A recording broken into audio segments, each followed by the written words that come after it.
Hi, നമസ്കാരം. ഇന്ന് നമ്മൾ പരിചയപ്പെടാൻ പോകുന്നത് മുളയരി അഥവാ ബാംബു റൈസ് ആണ്.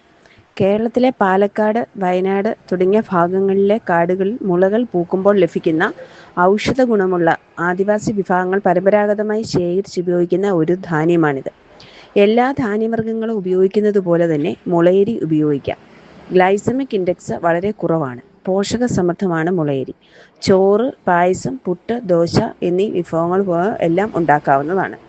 ഇതിൻ്റെ പ്രധാനപ്പെട്ട ആരോഗ്യ ഗുണങ്ങൾ എന്തെന്നാൽ നല്ലൊരു ആൻറ്റി ഓക്സിഡൻസായും പ്രവർത്തിക്കുന്നു. അതോടൊപ്പം മാഗ്നീഷ്യം, കാൽസ്യം, ഫോസ്ഫറസും അടങ്ങിയിട്ടുണ്ട്. മിനറൽസും ഫൈബറും അടങ്ങിയതാണ്. ദഹന വ്യവസ്ഥ മെച്ചപ്പെടുത്താനും ജോയിൻറ്റ് പെയിൻ അനുഭവിക്കുന്നവർക്ക് മുളയരി വളരെ നല്ലതാണ്. മലബന്ധം, അസിഡിറ്റി, ദഹന പ്രശ്നങ്ങൾ ഉണ്ടാകുമ്പോൾ മുളയരി കൊണ്ട് കഞ്ഞി ഉണ്ടാക്കി കഴിക്കുന്നതും വളരെ നല്ലതാണ്.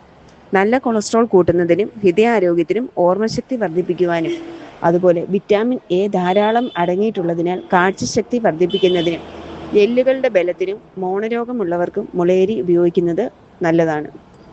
പ്രമേഹ രോഗികൾക്ക് ഇത് ഉപയോഗിക്കുന്നത് അവരുടെ പ്രമേഹത്തിൻ്റെ ലെവൽ, അതായത് ഷുഗർ ലെവൽ കുറയ്ക്കുന്നതിന് സഹായിക്കും. ഇത് ആലപ്പുഴ ജില്ലയിലെ സ്പൈസി കേരളം